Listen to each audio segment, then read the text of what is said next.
नमस्कार प्रेक्षकांनो, शुभविवाह या मालिकेच्या आजच्या भागामध्ये इथे रागिनी पटवर्धनने पोलीस स्टेशनला येऊन सरेंडर केलेलं असतं आणि त्यामुळे प्रेक्षकांनो तिला समोर बघितल्यानंतर बलदेवला खूपच जास्त राग आलेला असतो.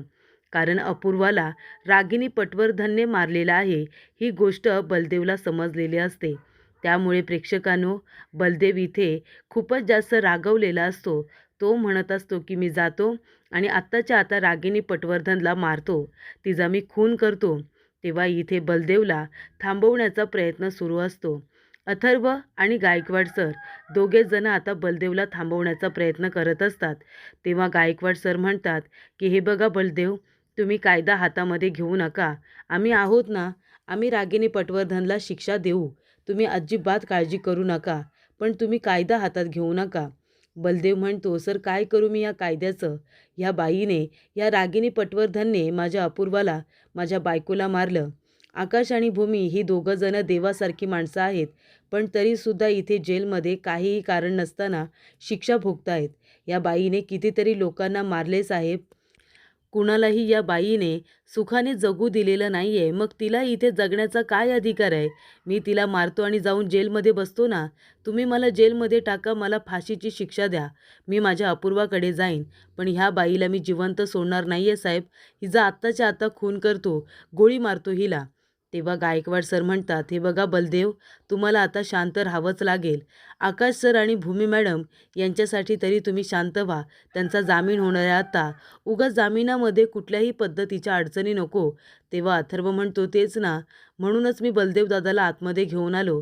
दादा प्लीज शांत हो. आणि तुम्ही आम्हाला सोडून गेल्यानंतर, तू इथे जेलमध्ये गेल्यानंतर आम्ही सुखाने राहू असं का वाटतंय तुला? हे बघ अजिबात काळजी करू नको, तू शांत हो बरं. गायकवाड सर म्हणतात, हे बघा, जर तुम्ही गप्प राहायला नाहीत ना मिस्टर बलदेव, तर मग आम्हालासुद्धा तुम्हाला पोलिसी खातं दाखवावं लागेल. प्लीज तुम्ही शांत व्हा. तेव्हा प्रेक्षकांनो, भूमी आकाशचं नाव घेतल्यानंतर बलदेव शांत झालेला असतो. गायकवाड सर म्हणतात, प्लीज बसा. मिस्टर बलदेव पाणी प्या आणि त्याला पाणीसुद्धा प्यायला देतात. तेव्हा गायकवाड सर म्हणतात, हे बघा, आकाश सर आणि भूमी मॅडम यांना आता आपल्याला जामिनावरती सोडायचं आहे. तुम्ही जर रागिनी पटवर्धनला मारलत, कायदा हातामध्ये घेतलात, तर त्यांना बाहेर काढणं मुश्किल होऊन जाईल. त्यामुळे आता आपल्याला शांतपणे सगळ्या गोष्टी घ्यायच्या आहेत. रागिनी पटवर्धन स्वतः इथे सरेंडर करायला आली आहे. नक्की ती असं का करते हे आपल्याला माहितीसुद्धा नाही आहे. आता जर त्यांना सरेंडर व्हायचंच होतं, तर मग त्या पळून का गेल्या होत्या? त्यांनी इथे आकाश आणि भूमी यांना अडकवण्याचा प्रयत्न का केला? बऱ्याचशा गोष्टी आमच्यासमोरसुद्धा उभ्या आहेत. आम्हालासुद्धा सर्व प्रश्नांची उत्तरं शोधायची आहेत. पण तोपर्यंत तुम्ही शांत बसा. आपल्याला सगळं काही कळेल की त्यांनी हे सगळं कशासाठी आणि का केलं. त्यामुळे सरेंडर झालेत ना, पण मनामध्ये काय हेतू आहे ते तर आपल्याला सगळ्यांना कळलं पाहिजे. तेव्हा प्रेक्षकांनो, इथे आता अथर्व, बलदेव सगळेजणच टेन्शनमध्ये असतात की नक्की इथे रागिनी पटवर्धनने असं का केलेलं आहे. गायकवाड सर म्हणतात, बलदेव शांत झालात का तुम्ही? तेव्हा बलदेव म्हणतो, हो मी शांत झालोय आणि सॉरी मी चुकीचं वागलो. पण ह्या रागिनी पटवर्धनने आतापर्यंत खूप त्रास दिलाय गायकवाड सर आम्हाला. कुणालाही तिने शांतपणे जगू दिलेलं नाही आहे.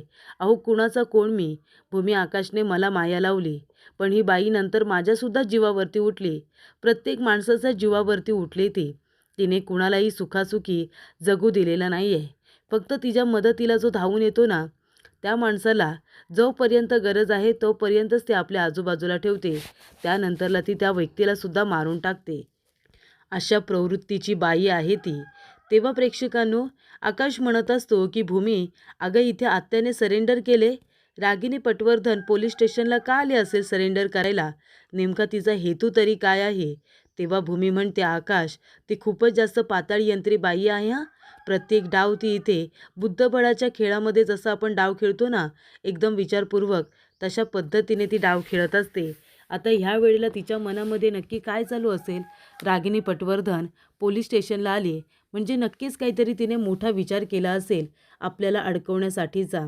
तेव्हा भूमी म्हणते की आकाश, मला असं वाटते की आपल्या दिशेने आहे ना खूप मोठं वादळ येते की काय. तेवढ्यातच इथे चव्हाण आलेले असतात. ते म्हणतात की चला आकाश सर, भूमी मॅडम, चला तुम्हाला बोलावलेलं आहे. तेव्हा आकाश म्हणत असतो, एक मिनिट, सगळं काही ठीक आहे ना? रागिनी पटवर्धनने काही सांगितलं का? ती काही बोलली का की कशासाठी आले वगैरे? तेव्हा इथे चव्हाण म्हणतात की नाही, रागिनी पटवर्धन अजूनपर्यंत काही बोललेलं नाही आहेत आणि ते सगळं आहे ना गायकवाड सर बघतील. आम्ही नाही. तुमचा जामीन मंजूर झाला आहे, त्यामुळे मी फक्त तुम्हाला आता बाहेर घेऊन जायला आलो आहे. तुमचा जामीन मंजूर झाला आहे, चला बाहेर जाऊया. तेव्हा आकाशभूमी दोघे जण आता बाहेर आलेले असतात. रागिनी पटवर्धन बसलेली असते. तेव्हा भूमीला आठवतं इथे आता कशा पद्धतीने क्षितिजाला किडनॅप करून ठेवण्यात आलं होतं. ते सुद्धा रागिनी पटवर्धननेच केलं होतं. जेव्हा त्या आश्रमामध्ये रागिनी पटवर्धन त्यांना सापडते, तेव्हा रागिनी त्या दोघांनाही धक्का देऊन लॉक करून निघून जाते. त्याचबरोबर प्रेक्षकांनो, इथे अपूर्वाला सुद्धा रागिनीनेच मारलेलं असतं. अपूर्वा म्हणते की तुम्ही सगळेजण माझ्यासाठी रडताय. ही माझ्यासाठी खरंच खूप मोठी गोष्ट आहे. म्हणजे आपल्या नात्यातला कडवटपणा दूर झाला. तुम्ही सगळ्यांनी मला माफ केलं. अजून काय हवंय मला? तेव्हा प्रेक्षकांनो, भूमीला आता खूप राग आलेला असतो. आकाश म्हणत असतो, भूमी ती बघ रागिनी आत्या. तेव्हा इथे भूमी तिच्याकडे रागाने बघत असते. तिने क्षितिजाला मारण्याचा प्रयत्न केला. अपूर्वाला तिने मारलं. या सगळ्या गोष्टी तिला आता आठवतात आणि भूमी येते आणि लगेचच तिचा गळा दाबायला सुरुवात करते. ती म्हणते, रागिनी पटवर्धन, का केलं तुम्ही असं? सांग ना, का केलंस तू असं? का तू मारलंस अपूर्वाला? इतक्या मोठ्या ऑफिसरला मारायला तुला भीती नाही वाटली का गं? माझ्या मुलीला क्षितिजाला सुद्धा किडनॅप करून ठेवलंस. काय मिळालं काय तुला हे सगळं करून? तेव्हा आकाश म्हणत असतो, भूमी सोड, तिला जाऊ दे. अगं तिला कसली भीती वाटते? ती तर इथे कट कारस्थानी बाई आहे, तुला माहिती आहे ना? पाताळ यंत्री बाई आहे ती. अगं माणसांना मारणं हा तर तिचा छंद आहे, बरोबर की नाही? जाऊ दे आता, नको तिच्याकडे लक्ष देऊ. सोड, सोड भूमी, तिला सोड. तेव्हा भूमी म्हणते, नाही आकाश रे, नाही सोडणार मी ह्या बाईला. बघ ना किती नीच बाई आहे. अरे खिदळते ती. म्हणजे एवढं सगळं झालंय, त्याचा तिला पश्चाताप नाहीच आहे. उलट ती खिदळते बघ ना कशी. तेव्हा प्रेक्षकांनो, रागिनी म्हणत असते, तुला काय वाटलं भूमी? तू माझा गळा दाबशील आणि मी लगेच मरून जाईन असं वाटलं तुला? अरे मला हरवण्याचा प्रयत्न करताय तुम्ही या रागिनी पटवर्धनला. काहीही झालं ना तरीसुद्धा मला हरवणं इतकं सोपं नाही आहे. मला तुम्ही कुणीही हरवू शकणार नाही, कळलं का? तेव्हा प्रेक्षकांनो, भूमी म्हणत असते, अगं लाज कशी वाटत नाही गं तुला? तुझ्या जागी दुसरं कोणी असतं ना तर इथे जीव देऊन मोकळी झाली असती. तू पुन्हा इथे निर्लज्जासारखी निघून आली आहेस. माझ्या क्षितिजाला मारण्याचा प्रयत्न केलास. तिला आमच्यापासून दूर केलंस. त्यानंतर अपूर्वाला सुद्धा मारलंस. त्याआधी बिचाऱ्या रघु काकांना मारलंस. अभिजितला, पोटच्या पोराला मारलंस. आणि एवढं सगळं करून सुद्धा पोट नाही भरलं तर ते यशपाल काकांना सुद्धा मारलंस. लाज नाही वाटत तुला? अगं किती लोकांचा खून केलास तू. त्यानंतर प्रेक्षकांनो, लक्षात असेल तर तो नर्स, त्या नर्सचा नवरा, या दोघांना सुद्धा रागिनी पटवर्धननेच मारलेलं असतं. तेव्हा इथे आता भूमी म्हणत असते की एवढ्या सगळ्यांचा खून केलायस तू, खून यांना मारून टाकलेस तू, आणि तरीसुद्धा अजिबातच तुझ्या चेहऱ्यावरती इथे पश्चाताप दिसत नाही आहे गं मला. लाज नाही वाटत आहे ना तुला? निर्लज्जासारखी खिदळतेस तू. तेव्हा इथे भूमी म्हणत असते, आकाशच्या आईवडिलांना मारलंस, तेव्हापासून गुन्हे करत आली आहेस ती आत्तापर्यंत, आणि तरीसुद्धा इथे लपून छपून बसलीस. आम्हाला विनाकारण जेलमध्ये पाठवावं लागलं. कशासाठी? तू तर जिवंत होतीस ना, मग का आम्ही ही शिक्षा भोगायची? तेव्हा प्रेक्षकांनो, गायकवाड सर येतात आणि म्हणत असतात की भूमी मॅडम शांत व्हा, तुम्ही प्लीज शांत व्हा. ही बाई सुधारणाऱ्यातली अजिबात नाही आहे, हे तुम्हाला पण माहिती आहे. प्लीज तुम्ही कायदा हातामध्ये घेऊ नका. त्यांना त्यांच्या गुन्ह्याची शिक्षा होईल. त्यांनी सरेंडर केले, त्याच्यामुळे आता त्यांना आम्ही इथे अरेस्ट करून ठेवणारच आहोत. तेव्हा प्रेक्षकांनो, गायकवाड सर म्हणतात की मिस्टर आकाश, भूमी मॅडम यांना प्लीज तुम्ही कंट्रोल करा. प्लीज त्यांना थांबवा. रागिनी पटवर्धनवरती हात उगारणं हे चुकीचं आहे. त्यांनी सरेंडर केल्यानंतर त्यांना मारणंसुद्धा चुकीचं आहे. तेव्हा गायकवाड सर म्हणतात, भूमी मॅडम प्लीज तुम्ही भानावरती या आणि त्यांना आत्ताच्या आता जाऊ दे. नेमक्या ते इथे कशासाठी आलेत, त्यांचा हेतू काय आहे ते तर जाणून घेऊया. तेव्हा रागिनी म्हणत असते की मला हरवणं आहे ना, तुमच्याने शक्य होणार नाही आहे, कधीच नाही. रागिनी पटवर्धन कधीच हरवू शकत नाही. बघशीलच तू, ह्या जेलमध्ये सुद्धा मी राहणार नाही आहे. इथून सुद्धा लवकरात लवकर सुटेन मी. तेव्हा गायकवाड सर म्हणतात की मॅडम जा, रागिनी पटवर्धनला आतमध्ये घेऊन जा. तेव्हा प्रेक्षकांनो, इथे आता रागिनीला घेऊन जात असतात. जाता जाता सुद्धा ती भूमीला नडत असते. तेव्हा प्रेक्षकांनो, हे सगळं तिचं प्लॅनिंग आहे. म्हणजे तिने आता जेलमध्ये येण्याचं तर नाटक केलं आहे, पण ती लवकरच इथून बाहेरसुद्धा पडणार आहे. भूमी म्हणते सोडणार नाही आहे मी तुला. तुला आता ह्या वेळेला तुझ्या गुन्ह्यांची शिक्षा नक्कीच मिळणार. तू ज्या ज्या माणसांना मारण्याचा प्रयत्न केला आहेस ना, त्या सगळ्याचा बदला तुझ्याकडून घेणारा मी. आता बघच तू. तेव्हा प्रेक्षकांनो, रागिणीला तिथून आता घेऊन जातात. तेव्हा इथे भूमी आकाश दोघेजण खूपच जास्त चिडलेले असतात. गायकवाड सर म्हणतात, प्लीज प्लीज तुम्ही दोघेजण शांत व्हा. निर्लज्जासारखी रागिणी जाताना अथर्व आणि बलदेव यांच्याकडे बघत असते आणि हसत असते. तेव्हा प्रेक्षकांनो, गायकवाड सर म्हणतात, मी इतके गुन्हेगार बघितले, पण रागिणी पटवर्धन यांच्या खालीच त्यांनी इतका आत्तापर्यंत गुन्हा केला आहे, तरीसुद्धा त्यांना त्याचं काहीसुद्धा वाटत नाही आहे. तेव्हा प्रेक्षकांनो, इथे आता पौर्णिमा फोनवरती बोलत असते. ती म्हणत असते, काय चाललं असेल तिथे?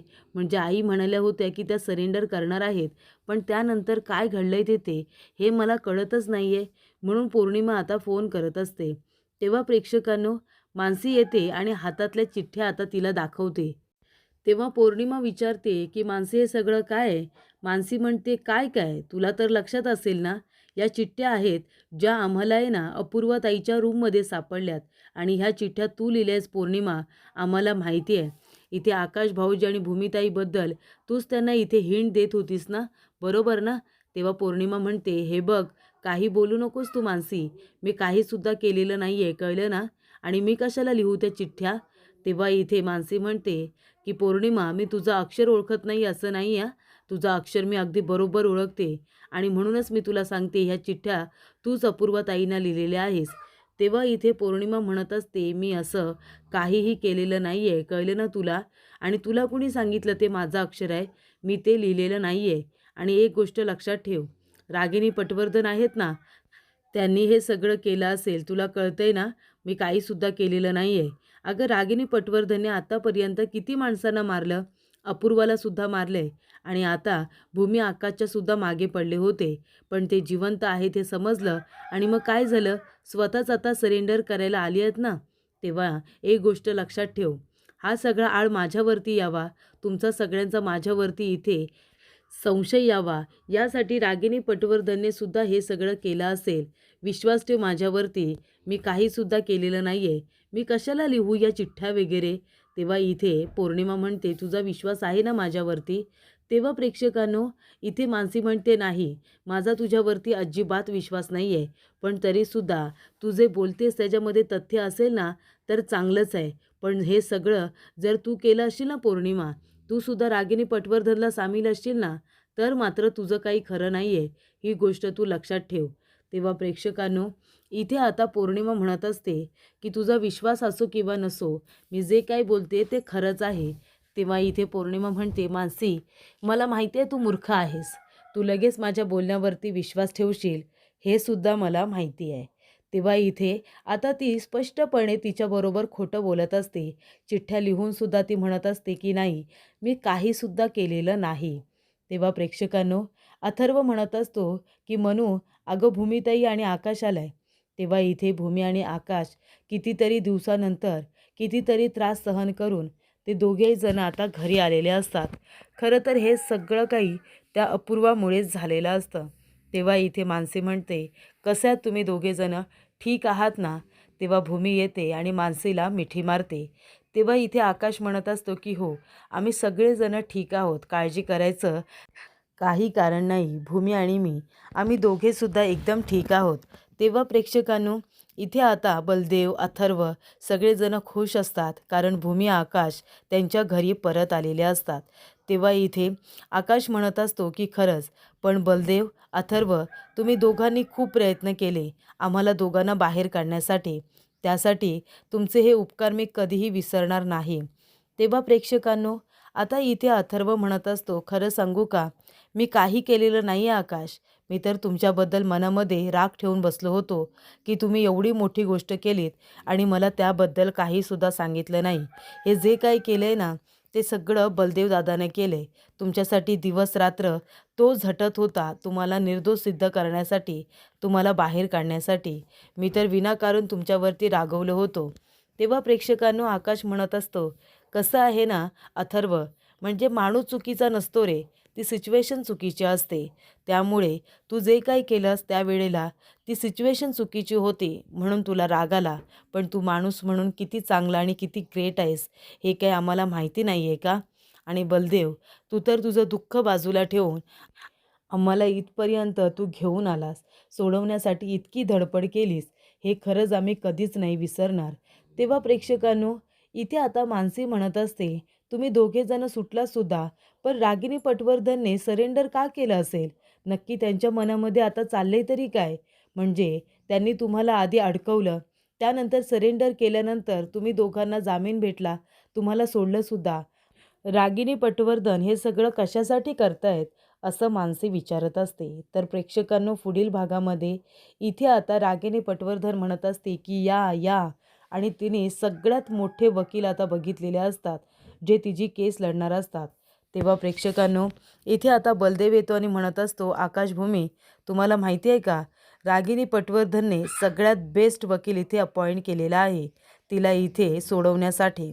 तेव्हा प्रेक्षकांनो, इतके मोठे वकील आता तिने बघितलेले असतात की त्यांचं नाव ऐकल्यानंतर भूमी, आकाश, अथर्व सगळेजणच आता टेन्शनमध्ये आलेले असतात. आणि म्हणूनच इथे रागिनी पटवर्धन इतकी खुश होती सरेंडर झाल्यानंतर, कारण तिला बाहेर काढणारा माणूस हा खूपच मोठा हुशार वकील आहे हे त्यांच्या लक्षात आलेलं असतं.